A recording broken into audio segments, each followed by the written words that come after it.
Hello, my name is Michael Maness, and the topic that I've decided to speak on today is management trends impacting sport and organizational culture. So let's get right to it. So the ultimate goal for us future sport managers is to create and sustain a strong organizational culture. Now, how do we do that? We're going to employ and hopefully have productive and motivated personnel and athletes. We also want to have a secure financial organization, and we do that by encouraging donors and having benefits and different things like that. Also, we need to keep our progression working with guidelines with affiliated organizations such as NCAA, NAIA, and conferences. And I just wanted to note here at the bottom that I think it's very important to, as future managers, to promote social, emotional, and physical health for all of our employees and athletes. So what are management trends? And what is the importance of the organization of leadership? So management trends are specific ways that managers decide to lead their organizations. Now, there are many different methods and ways to lead and manage an organization. There are a lot of carryovers, there are a lot of things that are very similar, but there are very many different management trends for specific situations. For example, a crisis situation, or maybe a startup program, so on and so forth.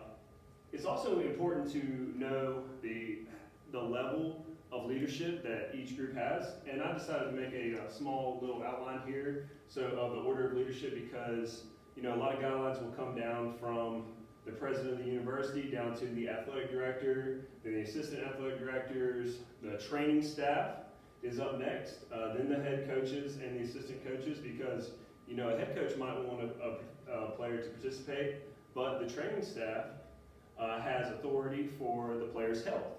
So it's important to know the order of leadership that we have. So let's go over some of the popular management trends that we see in sport today. And I got a lot of this information from research and also from course material that we've had this year. So transformational leadership and management, well, I'll talk more about that later. And autocratic management is when the leader, they kind of put their foot down, they're in charge, what they say goes. There's no help from outside sources or from other leaders in the organization. A democratic stance is something that we see more in sport, that you have multiple people in the organization working hard, bringing their life experiences together to make the best decision for the university. A laissez-faire leadership management, thank goodness, is working its way out, because laissez-faire is when you're very laid back, hands off, and that leads to a lot of crisis situations and not good things. A transactional management approach is, we do see this a lot in the fact that there is a reward for the work that you are putting forth. So for example, some people would see transactional leadership as an athlete scholarship for the work that they're putting in the weight room and in the field and so on and so forth. A principle-based leadership and management style is very concrete. When you have principles and you're sticking with them, this is not good in some situations because you need to have a little wiggle room for different situations and things that happen.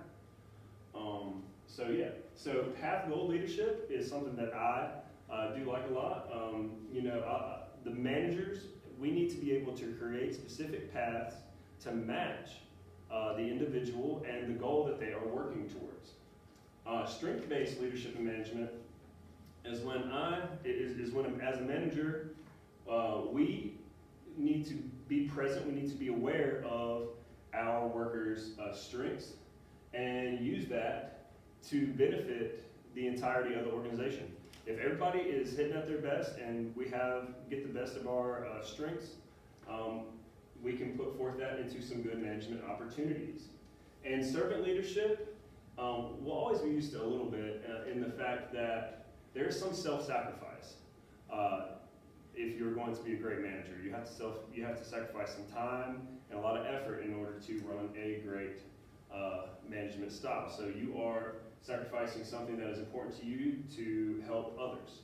So let's talk about what a strong organizational culture is and why should we create it. A strong organizational culture is one that is vibrant and self-sustaining. Members of the culture are very consistent. They have the same values and the same goals. We're all heading towards the same achieving goals, and that makes us very successful. There are a couple of very key things that you will see in management trends. You need to keep some routines, be very constant with your two-way communication, be very prepared, keep the inspiration going throughout your employees, make sure everyone has a shared purpose and values. And I just thought I would add here a couple of examples of some strong organizational cultures that we've learned from in the past. So for example, CrossFit, the NCAA, they have strong values. They are building new leaders throughout college athletic programs. Also the NAIA does that, and Clemson and Alabama football programs have established a very strong organizational culture. So where do leaders go wrong in sport management? We see this a lot with slack management styles, a loss of an authoritative presence. If there's pressure from internal and external influences, helping or making you guide your decisions as an athletic director or a head coach. So an example of that is maybe a booster member has donated a lot of money, but that money comes with a contingency plan, and they want you to hire this coach and fire this coach and so on and so forth, and that's just a very dangerous road to lead down. These small slips will lead to many crisis situations, non-compliance issues, under-the-table transactions, so on and so forth. And I just wanted to add that from my research, just a lack of effort in leading an organization will lead to a lot of this unfortunate circumstances in sport management. Tardiness, a laissez-faire management style leads down a very bad path. So as future sport management leaders, we need to speak about and talk on some crisis situations that we will see in sport and management trends used to work out of those crisis situations. So for example, diminishing is one of them. Diminishing is when a leader in an organization just kind of sloughs off the responsibility of what has happened and try to belittle it. Rebuilding is something that I think that if you were to take over a program that has suffered a crisis situation, that you would really need to look into. And rebuilding goes a lot right with apologetic reparations and retrenchment recovery. So what you're doing in a rebuilding stage is you're setting forth programs in order to not have that issue happen again, whether it be new bylaws throughout your organization, more consistency of meetings, more follow-ups with your athletic leaders, and so far, many different things like that. Bolstering is when, let's say I've been in an organization for a long time and we've had a spotless reputation, and then we have something happen. Well, we're going to reflect on our spotless reputation in hopes that that will kind of diminish the situation, but also help us kind of save face throughout that situation.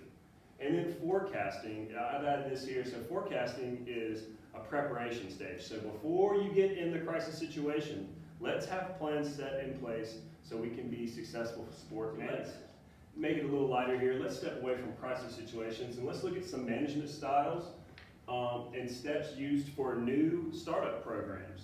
And we will see this a lot in sport nowadays.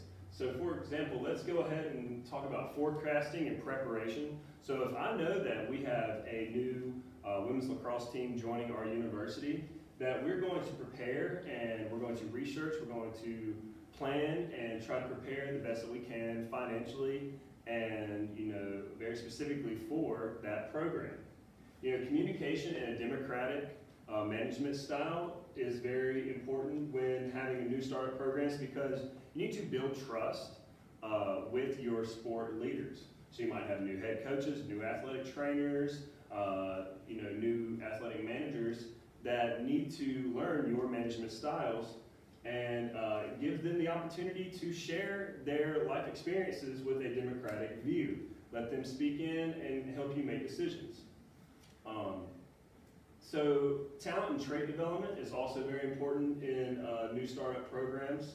If you have a new head coach, you might want to see what, look back at their history and see what their talents are and what their traits are and develop them, and also what they're not good at, and maybe we can develop that. And that's kind of a transformational approach also, that we're going to develop those traits to help that person be as successful as they possibly can, so our new university and our new program can also be successful.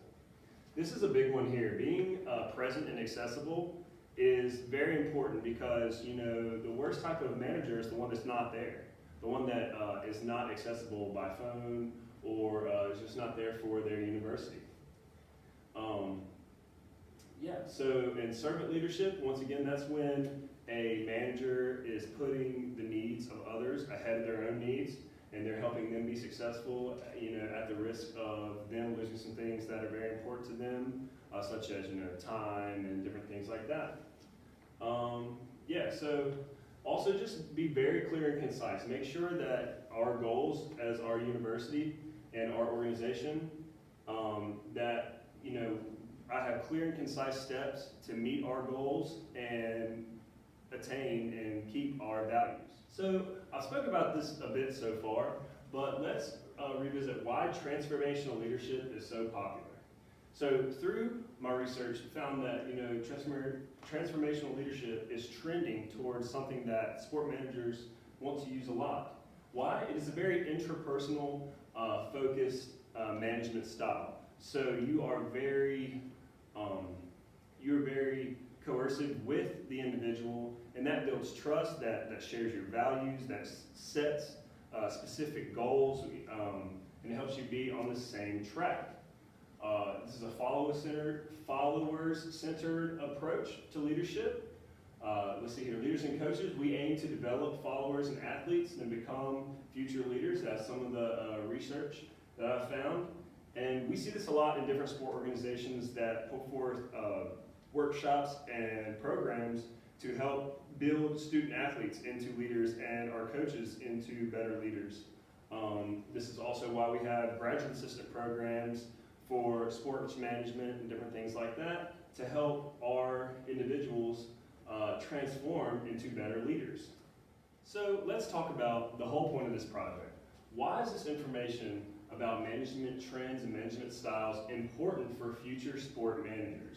Well, in order for us to be successful sport managers, we need information and understanding management styles and management trends that we can use in the future, because we're not going to get the opportunity to experience every single situation. That's why we have research.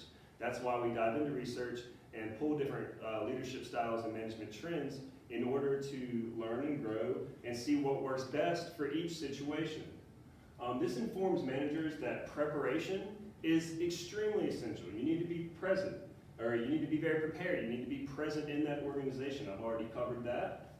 Knowing these management styles will help lead us to very effective management styles. So as we've noticed from the discussion boards that we've done, I tend to kind of reflect and put what we've learned towards my life experiences. And I think that's the whole point of education in the first place.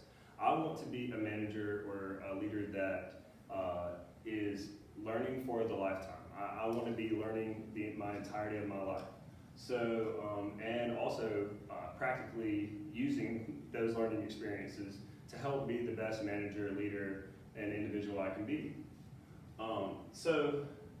What are some personal experiences and influences and styles of sport management that I've seen in my life experiences so far? I've been a part of championship college programs. The college that I went to, I played 2 sports in college, football and lacrosse, in the fall and the spring, and we won 5 different championships throughout my tenure. So we had 5 championship rings. And that was a program that, as my first year through my last year, I saw it progressively getting better. New ideas. We did have a change in management. We had a new athletic director, and the stuff that she came up with was very influential to our success. She did a wonderful job. She was at Winona Ryan University. She did a great job. Now, The high school that I'm at, it's a different story.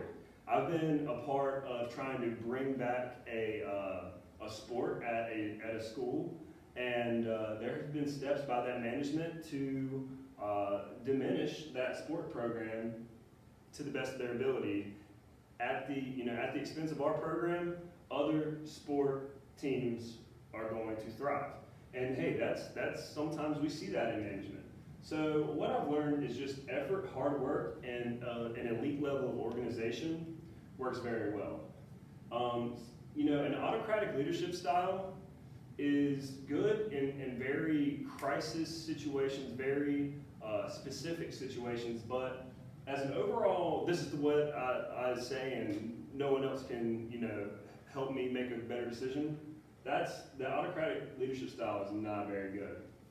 There needs to be a mix of transformational and transactional and servant leadership. And why do I have those management styles there? Because, there's a lot of buy-in. I think having personal motivation in the work that you do keeps your employees and your athletes engaged in being successful. So, transformational leadership, we're working hard to transform the individual. Transactional, there's some buy-in there. I know what my reward is to my goal. And servant leadership, I can see that you care about me and I'm willing to buy into your values because we share those values. Sadly, what I've not seen in the high school athletic program that I've been a part of is just consistency, transparency, and honesty. If you do show those and you express those, you're going to be a very successful sport manager. And as we wrap up this presentation, the management styles that I prefer are, like I just said, a mixture of multiple different leadership and management styles.